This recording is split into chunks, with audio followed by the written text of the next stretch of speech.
ഞാൻ സൈക്കിൾ ചവിട്ടുമ്പോൾ ഇവന് വേറൊരു പണിയുമില്ലേ എന്ന് ചിന്തിക്കുന്നവരോടാണ് ഇന്നത്തെ ഉത്തരം. എന്തിനാണ് സൈക്കിൾ ചവിട്ടുന്നത്? വ്യായാമത്തിന് വേണ്ടിയാണെന്നാണോ നിങ്ങൾ കരുതുന്നത്? എങ്കിലും നിങ്ങൾക്ക് തെറ്റി. സൈക്ലിംഗ് ചവിട്ടുന്നത് ശരിക്കും ബാലൻസിങ് പഠിക്കാനല്ല, മറിച്ച് വീഴാതിരിക്കാൻ മുന്നോട്ട് പോയേ മതിയാകൂ എന്ന ജീവിതത്തിലെ ഏറ്റവും വലിയ സത്യം ഓരോ നിമിഷവും അനുഭവിച്ചറിയാനാണ്. ആരെയും ഇംപ്രസ് ചെയ്യാൻ വേണ്ടിയല്ല ഞാൻ സൈക്കിൾ എടുക്കുന്നത്, മറിച്ച് 80 കിലോമീറ്റർ വേഗതയിൽ കാറിൽ പോകുമ്പോൾ കാണാതെ പോകുന്ന വഴിയിലെ ചെറിയ പൂക്കളെയും മണ്ണിലെ മണത്തെയും പ്രകൃതിയിലെ ശബ്ദങ്ങളെയും കാറ്റിലെ തണുപ്പിനെയും തിരിച്ചു പിടിക്കാനാണ്.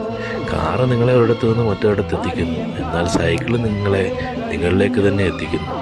ഓരോ പെഡലിലും നിങ്ങൾ തള്ളിക്കളയുന്നത് നിങ്ങളുടെ ശരീരത്തിലെ കലോറി മാത്രമല്ല, മറിച്ച് നിങ്ങളുടെ ഉള്ളിലെ അനാവശ്യ ചിന്തകളെ കൂടിയാണ്. മറ്റൊരു പ്രധാന കാര്യം ശ്രദ്ധിച്ചിട്ടുണ്ടോ? സൈക്ലിംഗ് എന്നത് ലോകത്തിലെ ഏറ്റവും വലിയ ഈക്വലൈസറാണ്.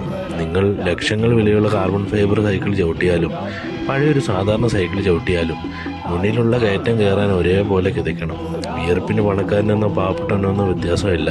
അവിടെ ബ്രാൻഡ് നെയിമുകളുമില്ല. നിങ്ങളുടെ ശ്വാസത്തിൻ്റെ താളമാണ് വിജയിയെ തീരുമാനിക്കുന്നത്. നമ്മളുടെ ഈ സിസ്റ്റത്തിന് സൈക്ലിസ്റ്റുകളെ ഇഷ്ടമല്ല. കാരണം ഒരു സൈക്ലിസ്റ്റ് വണ്ടിക്ക് പെട്രോൾ അടിക്കാറില്ല, ഇൻഷുറൻസ് എടുക്കാറില്ല, പാർക്കിംഗ് ഫീ അടക്കാറില്ല, വലിയ രോഗങ്ങളില്ലാത്തതുകൊണ്ട് മരുന്ന് കമ്പനിയെ സഹായിക്കാറുമില്ല. ചുരുക്കത്തിൽ, നിങ്ങൾ സൈക്കിൾ ചവിട്ടുമ്പോൾ ഈ കമ്പോള വ്യവസ്ഥയിലെ ഒരു അനുസരണയുള്ള ഉപഭോക്താവ് അല്ലാതായി മാറുകയാണ്. അതുകൊണ്ട് അടുത്ത തവണ സൈക്കിൾ എടുക്കുമ്പോൾ ഓർക്കുക, നിങ്ങൾ വെറും ഒരു യാത്ര പോവുകയല്ല, നിങ്ങൾ നിങ്ങളെ തന്നെ കണ്ടെത്തുകയാണ്. നിർത്തരുത്, ചവിട്ടിക്കൊണ്ടേയിരിക്കുക. കാരണം ജീവിതം ഒരു സൈക്കിൾ യാത്ര പോലെയാണ്. വീണ്ടും കാണാം.